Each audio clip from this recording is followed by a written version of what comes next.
होगी। देश में फिर शुरू हुई मॉक ड्रिल पर उठे सवालों की। अशोका यूनिवर्सिटी के प्रोफेसर को मिली बड़ी राहत की। जानेंगे बीजेपी नेता विजय शाह मामले में जांच दल पर क्यों उठे सवाल। राहुल गांधी को अब कहां मिली बड़ी जीत। देखेंगे चीन की चाल में कैसे फंसी मोदी सरकार। और बुलेटिन के आखिर में देखेंगे जाने माने कार्टूनिस्ट इरफान की किस खबर पर पड़ी तिरछी नजर। लेकिन दिन भर की तमाम बड़ी खबरों से पहले एक नजर आज की सुर्खियों पर। सुरक्षा का काम केंद्र और एलजी के पास। जम्मू कश्मीर के सीएम उमर अब्दुल्ला का ताजा बयान। पहलगाम घटना के बाद प्रदेश की सुरक्षा को लेकर उठ रहे सवाल। पनामा पहुंचा शशि थरूर के नेतृत्व वाला भारतीय डेलीगेशन। कांग्रेस सांसद बोले भारत शांति चाहता है लेकिन पाकिस्तान ऐसा नहीं होने देता। वो उस जमीन को पाना चाहता है जो उसकी है ही नहीं। देश में इंटर सर्विस ऑर्गेनाइजेशन नियम लागू। अब एक अधिकारी तीनों सेनाओं के जवानों पर ले सकेगा फैसला। सरकार ने जारी किया नोटिफिकेशन। लाल निशान पर बंद हुआ शेयर बाजार। 239 अंकों की गिरावट के साथ 81,312 पर बंद हुआ सेंसेक्स। वहीं 73 अंकों की गिरावट के साथ 24,752 पर बंद हुआ निफ्टी। ये तो थी सुर्खियां। अब बात आज की सबसे बड़ी खबर की। पाकिस्तान के साथ 10 मई को सीज फायर होने के बाद से शांति है, लेकिन अचानक ही सरकार ने मॉक ड्रिल का ऐलान कर दिया है, जिसके बाद हलचल मच गई है। सवाल उठ रहे हैं कि क्या फिर से जंग होने वाली है। सीमा क्षेत्र में अचानक ही तनाव दिखाई दे रहा है। देखिए रिपोर्ट। पाकिस्तान के साथ सीज फायर हो चुका है और सीज फायर को लेकर इंडियन आर्मी ने कहा है कि यह निश्चित काल के लिए है, यानी दोनों देशों के बीच टकराव की संभावना नहीं है। लेकिन बीजेपी की तरफ से ऑपरेशन सिंदूर का राजनीतिकरण करने की पूरी तैयारी की जा रही है। पार्टी कार्यकर्ताओं को गांव-गांव जाने को कहा गया है। इस बीच 29 मई को पाकिस्तान से सटे राज्यों गुजरात, राजस्थान और जम्मू कश्मीर में मॉक ड्रिल का भी आयोजन किया जा रहा है। पाकिस्तान से सटे जम्मू कश्मीर की 264 लंबे इंटरनेशनल बॉर्डर और 814 किलोमीटर लंबी एलओसी के करीब रहने वाले लोगों में उस समय से ही चिंता दिख रही है जब से उन्हें मॉक ड्रिल को लेकर खबर मिली है। दरअसल 6 और 7 मई की दरमियानी रात को शुरू हुए ऑपरेशन सिंदूर के बाद पाकिस्तान द्वारा इन सीमावासियों को दिए गए जख्म अभी भी ताजा हैं। तब भी 7 मई को मॉक ड्रिल की घोषणा की गई थी और इस बार ये ड्रिल शाम को होगी, जिसमें सुरक्षा बल इमरजेंसी स्थिति से निपटने की तैयारियों का परीक्षण करेंगे। बता दें कि इस साल 22 अप्रैल को पहलगाम में हुए आतंकी हमले के बाद भारत ने ऑपरेशन सिंदूर के तहत 7 मई को पाकिस्तान में आतंकी ठिकानों पर कार्रवाई की थी। इस ऑपरेशन में 9 आतंकी ठिकाने नष्ट किए गए, जिसके बाद दोनों देशों के बीच सैन्य टकराव शुरू हो गया। 4 दिन के संघर्ष के बाद 10 मई को दोनों देशों के बीच सीज फायर पर सहमति बनी, जिससे हालात सामान्य हो रहे हैं। ऐसे में 29 मई को होने वाली इस मॉक ड्रिल को लेकर जरूर सवाल किए जा रहे हैं कि जब 7 मई को सरकार ने पाकिस्तान में आतंकी ठिकानों पर कार्रवाई की तो उससे पहले किसी तरह की मॉक ड्रिल नहीं की गई, जबकि सरकार को इस बात का एहसास था कि पाकिस्तान की तरफ से जवाबी कार्रवाई की जाएगी और इसी के चलते सीमा पर सेना का जमावड़ा भी पहले ही कर दिया गया है। बॉर्डर पर बसे लोगों को हटने का मौका तक नहीं मिल पाया है, जिस कारण से कई लोगों की जान तक चली गई। लेकिन अब जब हालात सामान्य हैं, तो 4 राज्यों में मॉक ड्रिल के जरिए सरकार संदेश देने की कोशिश कर रही है कि फिर से कभी भी लड़ाई शुरू हो सकती है। मॉक ड्रिल के ऐलान से चिंता दिखाई दे रही है, तो चिंता अशोका यूनिवर्सिटी के प्रोफेसर पर हुई कार्रवाई को लेकर भी हो रही है। जिस तरह से प्रोफेसर महमूदाबाद अली शाह की गिरफ्तारी हुई, उसके बाद से ही बीजेपी की सरकार सवालों में थी और सुप्रीम कोर्ट से भी महमूदाबाद को बड़ी राहत मिल गई है। तो क्या है सुप्रीम कोर्ट का फैसला, देखिए रिपोर्ट। अशोका यूनिवर्सिटी के प्रोफेसर अली खान महमूदाबाद को सुप्रीम कोर्ट से बड़ी राहत मिली है। सुप्रीम कोर्ट ने अली खान को दी गई अंतरिम जमानत की समय सीमा को बढ़ा दिया है। इसके साथ ही सुनवाई के दौरान कोर्ट ने कहा कि उनके बोलने और अभिव्यक्ति के अधिकार पर कोई बाधा नहीं आएगी। हालांकि इसके साथ ही कोर्ट ने उन्हें निर्देश दिया कि वे महमूदाबाद से जुड़े मामलों के बारे में ऑनलाइन कुछ भी पोस्ट न करें। सुप्रीम कोर्ट की बेंच ने एसआईटी की रिपोर्ट भी मांगी। अली खान के वकील ने चिंता जाहिर की कि एसआईटी इस बहाने अन्य जांचें भी कर सकती है। इस पर अदालत ने स्पष्ट किया कि एसआईटी केवल सोशल मीडिया पोस्ट से संबंधित विवाद की जांच करेगी। कोर्ट ने कहा कि जांच का दायरा न बढ़ाया जाए। कोर्ट ने हरियाणा सरकार से कहा कि जांच को 2 सोशल मीडिया पोस्ट तक ही सीमित रखा जाए, न ही डिवाइस जब्त करने या दूसरे पहलुओं की जांच करने की जरूरत है। कोर्ट ने कहा कि रिपोर्ट तैयार होने के बाद पहले सुप्रीम कोर्ट को दिखाई जाए और उसके बाद जुलाई में इस मामले पर सुनवाई होगी। कोर्ट ने हरियाणा सरकार की तरफ से पेश हुए एएसजी से भी सवाल किया कि मानवाधिकार आयोग की तरफ से जो सवाल किए गए हैं, क्या हरियाणा पुलिस ने उसका जवाब दिया है। दरअसल राष्ट्रीय मानवाधिकार आयोग ने प्रोफेसर महमूदाबाद के खिलाफ दर्ज एफआईआर और उनकी हिरासत को लेकर हरियाणा पुलिस से सवाल किए थे, जिस पर सुप्रीम कोर्ट ने भी पुलिस से जवाब मांग लिया। बता दें कि महमूदाबाद ने भारतीय सशस्त्र बलों में महिला अधिकारियों को लेकर एक पोस्ट किया था, जिसे हरियाणा राज्य महिला आयोग ने आपत्तिजनक बताते हुए उनके खिलाफ शिकायत की थी।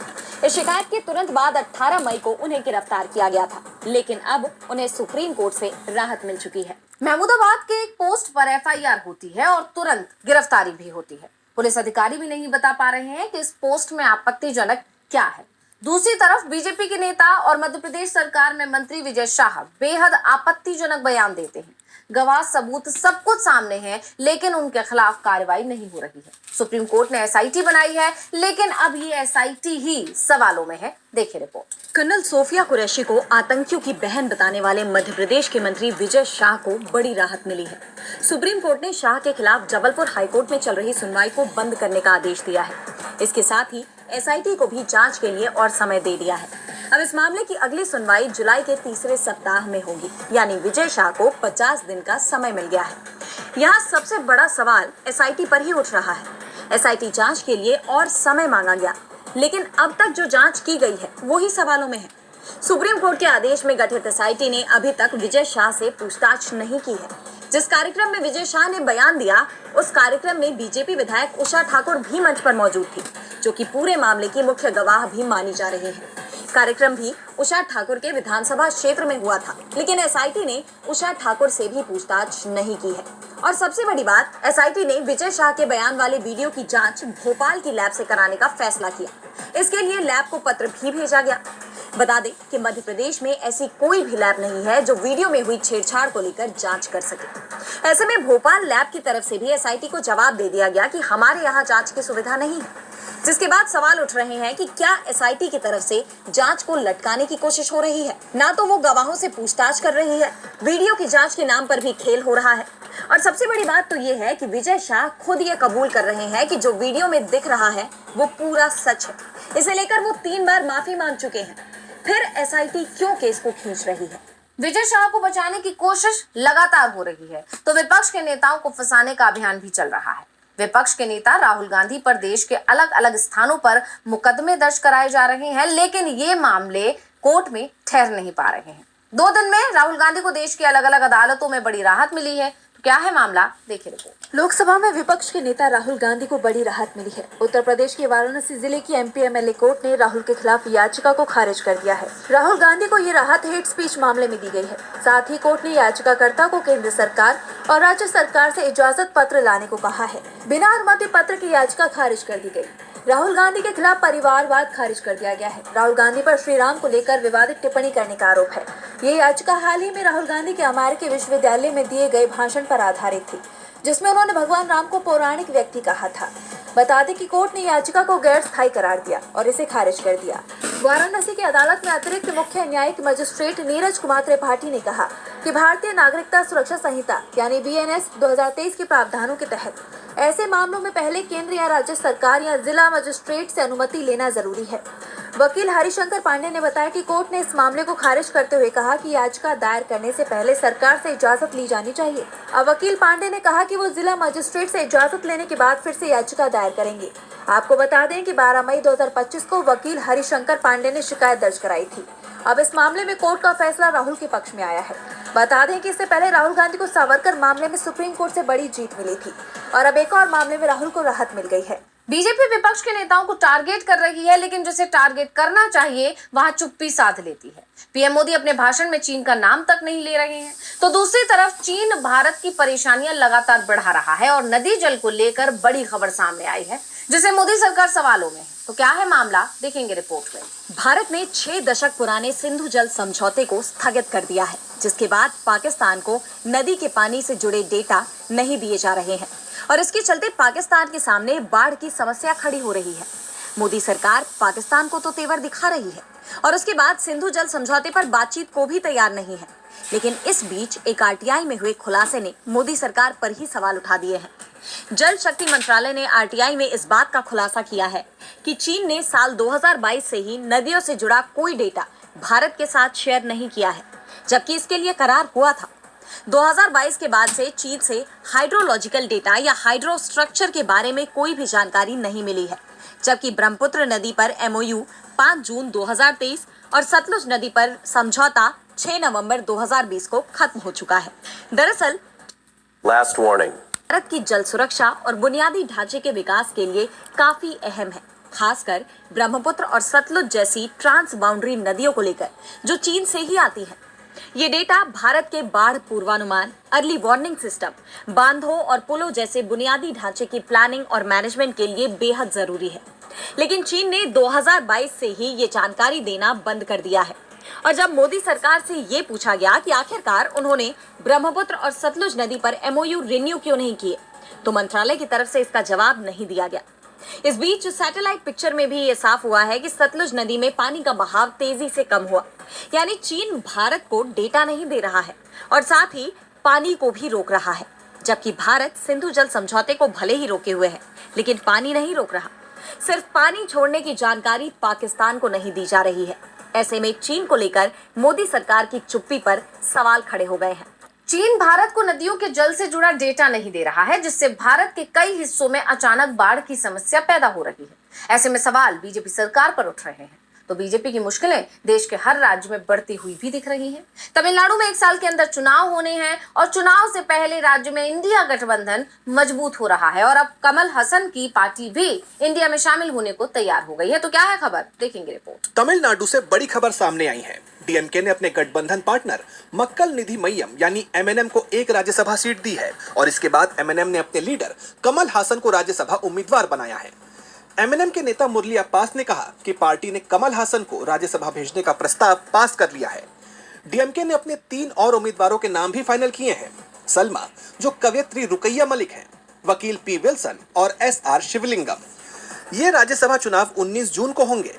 तमिलनाडु विधानसभा में कुल 234 सीटें हैं और 1 राज्यसभा सीट जीतने के लिए 34 वोट चाहिए।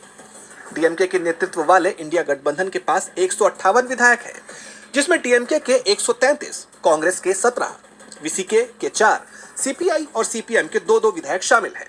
इतने वोटों के साथ गठबंधन को 4 सीटें आसानी से मिल सकती हैं। बता दें कि कमल हासन ने साल 2018 में मदुरई में MNM पार्टी लॉन्च की थी।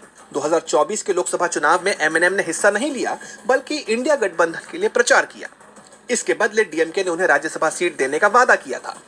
2021 के विधानसभा चुनाव में MNM को 2.62% वोट मिले थे। DMK के तीनों उम्मीदवारों में P विल्सन मौजूदा राज्यसभा सांसद और सुप्रीम कोर्ट के बड़े वकील हैं, जिन्होंने कई हाई प्रोफाइल केसेस लड़े हैं। सलमा मशहूर कवित्री हैं और SR शिवलिंगम पूर्व केंद्रीय मंत्री हैं। कुल मिलाकर महागठबंधन के लिए इस चुनाव में जीत आसान लग रही है। कमल हासन अब राज्यसभा जाएंगे, लेकिन चिंता बीजेपी की बढ़ रही है। तमिलनाडु में उसकी जो थोड़ी सी उम्मीद AIADMK से गठबंधन को लेकर दिख रही थी, वो पूरी तरह से बिखरती दिख रही है। तो दूसरी तरफ अब बीजेपी की नजर मणिपुर पर टिक गई है। यहाँ अभी राष्ट्रपति शासन है, लेकिन बीजेपी की तरफ से सरकार बनाने की कोशिश शुरू हो गई है। देखिए रिपोर्ट। मणिपुर में एक बार फिर सियासी हलचल तेज हो गई है। बीजेपी ने एक बार फिर राज्य में सरकार बनाने का दावा ठोक दिया है। 28 मई को 10 विधायकों ने राज्यपाल से मिलकर कहा है कि उनके पास 44 विधायकों का समर्थन है। दरअसल राज्य में लंबे वक्त से जारी अशांति के बाद इस साल 13 फरवरी को पूर्व CM N बीरेन्द्र सिंह ने इस्तीफा दे दिया था, जिसके बाद से राज्य में राष्ट्रपति शासन लागू है। अब 103 दिन बाद बीजेपी ने नई सरकार बनाने की कवायद शुरू की है। ये हलचल ठीक उस वक्त हो रही है जब PM मोदी 29 मई को सिक्किम के भारत में शामिल होने की एनिवर्सरी में जाने वाले हैं। बीजेपी विधायक थोकचोम राधेश्याम सिंह ने राज्यपाल से मुलाकात के बाद कहा, 44 विधायक जनता की भावनाओं को समझते हुए नई सरकार बनाने को तैयार हैं। ये कदम तब उठाया गया है जब मैतेई कुकी समुदायों के बीच चल रहे तनाव और हिंसा की वजह से राज्य में हालात तनावपूर्ण बने हुए हैं। इस संघर्ष ने काफी अशांति और विस्थापन का माहौल बनाया है और राष्ट्रपति शासन लगने के बावजूद भी राज्य में हालात सामान्य नहीं हुए हैं। बताते चले कि विधायक थोकचोम के साथ 9 और विधायकों ने भी राज्यपाल से मुलाकात की और सरकार बनाने की बात रखी। अब देखना यह है कि बीजेपी राज्य में एक बार फिर सरकार बनाने में कामयाब होती है या फिर राज्य में राष्ट्रपति शासन बरकरार रहता है। और बुलेटिन के आखिर में देखेंगे जाने माने कार्टूनिस्ट इरफान की किस खबर पर पड़ी तिरछी नजर।